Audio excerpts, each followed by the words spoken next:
देखिए, अब हम तत्पुरुष समास का अध्ययन करेंगे और तत्पुरुष समास की पहचान से संबंधित बातें यदि हम करते हैं तो देखिए तत्पुरुष समास की क्या पहचान होती है।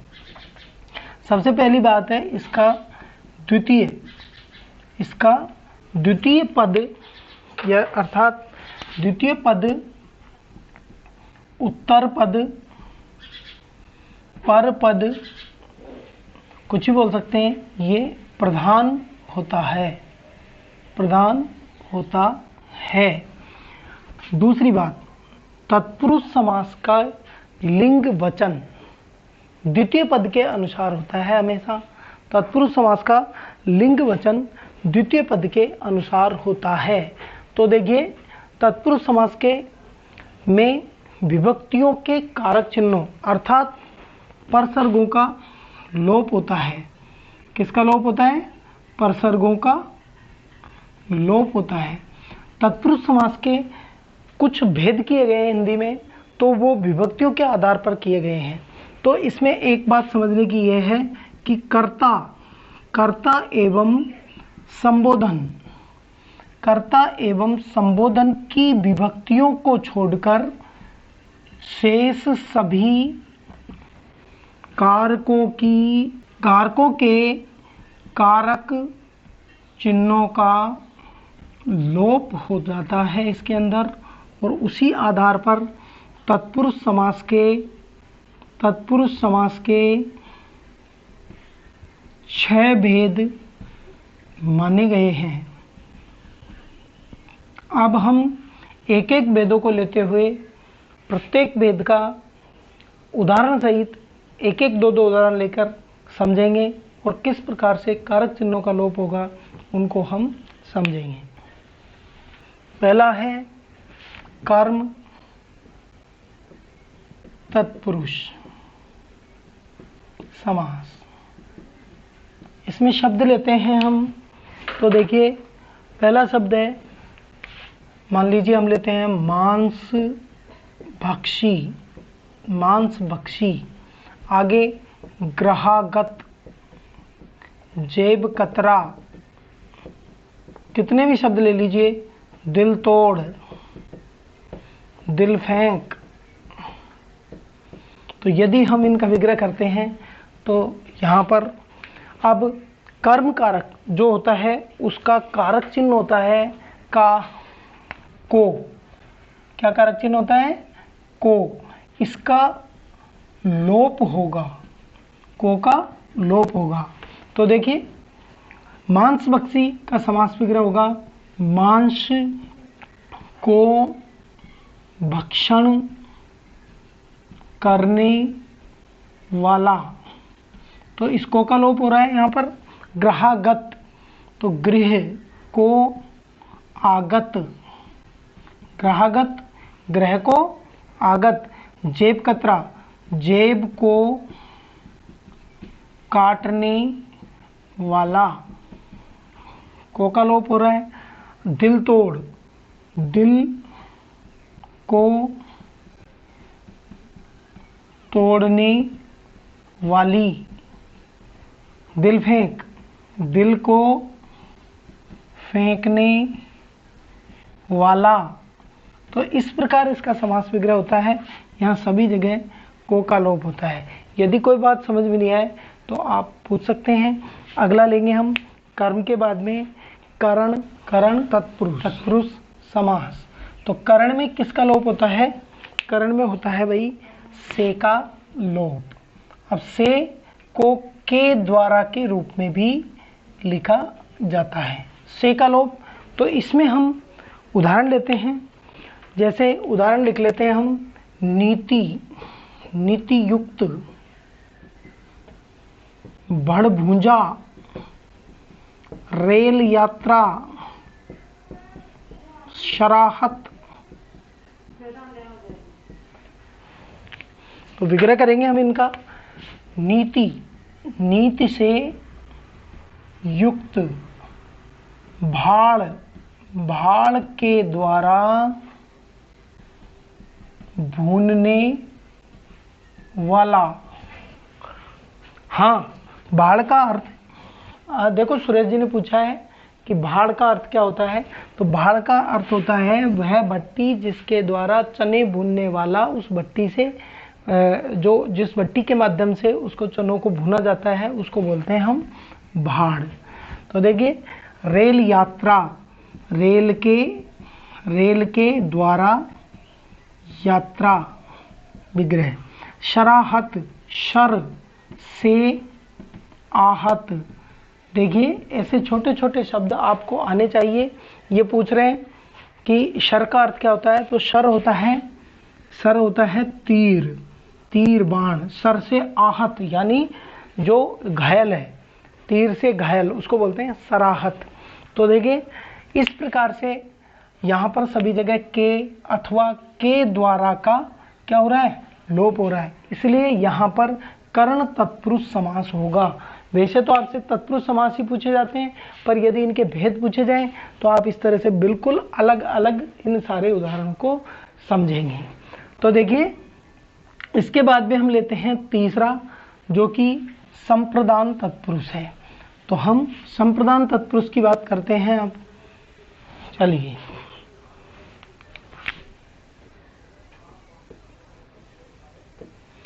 संप्रदान तत्पुरुष के अंदर हम उदाहरण लिखते हैं सबसे पहले इसके। तो इसके उदाहरण लिखेंगे हम, जैसे पहला उदाहरण लिखेंगे माल गोदाम, काक बली, काक बली, गुरु दक्षिणा, डाक गाड़ी। चार चार उदाहरणों के माध्यम से हम समझेंगे। इसके अंदर आपको पता है कि संप्रदान में के लिए, संप्रदान का कारक चिन्ह होता है के लिए, का लोप इसके अंदर होगा। तो देखिए माल गोदाम विग्रह होगा माल के लिए, माल के लिए गोदाम। काक बली यानी काक, काक होता है कौआ, के लिए बलि। गुरु दक्षिणा, गुरु के लिए दक्षिणा। गुरु दक्षिणा का जो अर्थ है वो है ट्यूशन फीस। जो ट्यूशन फीस आप जमा कराते हैं वो होती है गुरु दक्षिणा। डाक गाड़ी, तो डाक के लिए गाड़ी, ये इनके समास वगैरह है। सभी जगह आपने के लिए का लोप किया है, अर्थात इसमें संप्रदान कारक होगा। चलिए अगला हम उदाहरण लेते हैं। इसमें अगला हम समास लेते हैं संबंध तत्पुरुष समास। तो देखिए इसके बाद में संबंध का नंबर आता है और संबंध तत्पुरुष समास। इसमें जो लोप होता है संबंध में, तो किसका होता है, का, के, की अथवा रा, रे, री का लोप इसमें होता है। तो इसके उदाहरण लेते हैं हम। तो उदाहरण लिखते हैं। पहला उदाहरण है, मान लीजिए आपने लिख लिया अक्षांश। क्या लिख लिया, अक्षांश। गंगा जल, सिर दर्द, गोदान। अब इनके समास विग्रह करते हैं। तो देखिए यहाँ पर समास विग्रह हम करेंगे। तो समास विग्रह में इसका विग्रह होगा अक्ष, अक्ष का अंश, गंगा का जल, गंगा जल, सिर, सिर का दर्द, गोदान, गो का दान। तो देखिए बहुत सेंसिटिव होते हैं। समास को सॉल्व करते समय बिल्कुल संवेदनशील आपको रहना चाहिए। सिर का दर्द, देखिए हमने सिर दर्द का समास विग्रह किया, सिर का दर्द। बहुत सारे लोग इसका करते हैं सिर में दर्द। अब देखिए दोनों का अर्थ अलग अलग होता है। एक तो हमारे मानसिक विकार, शारीरिक विकार, सिर दर्द की बात करते हैं हम, तो वो तो है सिर में दर्द। और यदि कोई हमें बार बार परेशान करता है, सिर दर्द बना हुआ है, तो वो हम सिर का दर्द करते हैं। तो देखिए अब इसमें यहाँ पर हमने किया गो का दान। अब इसमें दो समास होते हैं। एक समास तो आपका संबंध तत्पुरुष समास, जब ऑप्शन में आपसे तत्पुरुष के भेद दिए जाए तब आपको संबंध तत्पुरुष लगाना है। लेकिन यदि गोदान, अब प्रेमचंद का एक बहुत ही चर्चित उपन्यास है गोदान, यदि किसी पुस्तक विशेष के लिए इस शब्द का यूज किया जाए और वो पूछा जाए तो वहां पर कौन सा समास हो जाएगा सर? बहुब्रीहि समास उसमें हो जाएगा। तो इन चीज़ों का आपको ध्यान रखना है। जबकि हम बहुब्रीहि समास पढ़ेंगे तो इनकी डिटेल में चर्चा करेंगे, लेकिन जब पुस्तक विशेष के रूप में ये शब्द काम में लिया जाता है तो वहाँ पर बहुब्रीहि समास इसमें होता है। जब यहाँ पर सिरदर्द शब्द में यदि सिर में दर्द आप करते हैं तो फिर अधिकरण तत्पुरुष समास इसमें होता है। तो ये थोड़ा सा आपको ध्यान रखना है। इन शब्दों के अंदर मैंने ऐसे शब्द लिए हैं जिनके अंदर समस्या होती है, तो आपको थोड़ा सा ध्यान से पढ़ना होगा। अब अगला समास लेते हैं हम अधिकरण तत्पुरुष समास के अंदर हमें जो लोप होता है वो कारक चिन्ह है में, पे, पर। इन शब्दों का लोप होता है। तो में, पे, पर का लोप जब होता है तो वहाँ अधिकरण तत्पुरुष समास होता है। और इस अधिकरण तत्पुरुष समास के उदाहरण हम लिखेंगे, जैसे आप बीती। क्या लिखेंगे? आप बीती, हरफन मौला, हरफन मौला। अच्छा, आप लिखेंगे देशाटन, देशाटन, कूप मंडूक। समास विग्रह कर रहे हैं, समास विग्रह होगा आप पर बीती, आप पर बीती होती है आप बीती, हर फन में मौला, हर फन मौला का होगा हर फन में मौला, देश में अटन, अटन। चलिए, कूप में मंडूक। अब देखिए इनका अर्थ को समझते हैं हम। जैसे हरफन में मौला, मौला का अर्थ होता है, मौला शब्द का अर्थ होता है श्रेष्ठ। क्या होता है? श्रेष्ठ। यह अरबी का शब्द मौला और हिंदी में इसका अर्थ होता है श्रेष्ठ। हरफन यानी प्रत्येक क्षेत्र में जो श्रेष्ठ है, जैसे कि सचिन तेंदुलकर ऑलराउंडर थे तो उनको हिंदी में बोलते हैं हम हरफन मौला। देश में अटन, अटन का अर्थ होता है यात्रा। अटन शब्द का अर्थ क्या होता है? यात्रा, भ्रमण। और कूप में मंडूक, तो कूप का अर्थ होता है कुआं और मंडूक का अर्थ होता है मेंढक। जो मेंढक कुएं में पड़ा होता है तो वो सोचता है कि इस पूरे साम्राज्य का मैं मालिक हूँ, लेकिन जिस दिन वो कुएं से बाहर निकलता है तो उसे पता लग जाता है कि ऐसे कुएं तो इस संसार में बहुत सारे हैं। जिसके अंदर में साम्राज्य का मालिक बना हुआ था तो ऐसे कुएं तो इस संसार में बहुत सारे हैं। तो जिन लोगों को अपना ज्ञान ही सर्वे सर्वा लगता है कि सब कुछ मेरा ज्ञान है, तो उनको हम बोलते हैं कूप मंडूक, कुएं के मेंढक, जो ये समझते हैं कि संपूर्ण ज्ञान मेरे अंदर ही आ गया है। तो देखिए, आप अपने ऊपर नहीं ले, लेकिन हमें कभी भी अपने ज्ञान का घमंड नहीं करना चाहिए।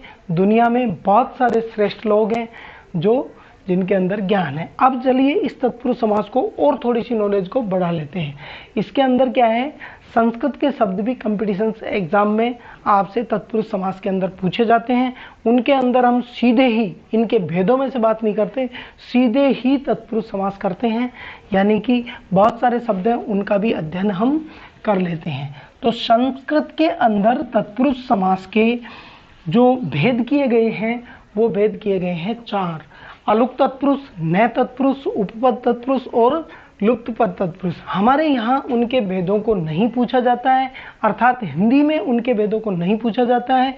हम तो केवल उनके उदाहरणों में तत्पुरुष समास लगाते हैं। तो हम अन्य उदाहरण करके और उन सारे शब्दों को लिखकर पढ़ने का प्रयास करते हैं। तो अन्य उदाहरण, जिनमें तत्पुरुष समास होता है। तो मैं कुछ उदाहरण लिख देता हूं आपको, जैसे युधिष्ठिर, युधिष्ठिर, तीर्थंकर, तीर्थंकर, चूहेदानी, चूहेदानी, ऊंट, ऊंटपटांग, ऊंटपटांग। और आगे हम लिखते हैं अजन्मा, अनादर, अनशन, नालायक, जलचर, कुंभकार, जलज आदि और बहुत सारे शब्द हैं जिनकी हम चर्चा करेंगे। इसके अलावा भी जैसे रस, गुल्ला, पकौड़ी, दही बड़ा, हथकड़ी, पर्णकुटी,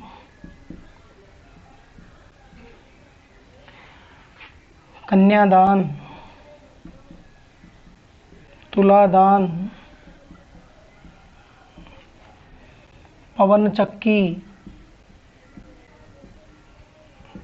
ऐसे बहुत सारे शब्द हैं जो आपसे तत्पुरुष समास के अंदर पूछे जाते हैं।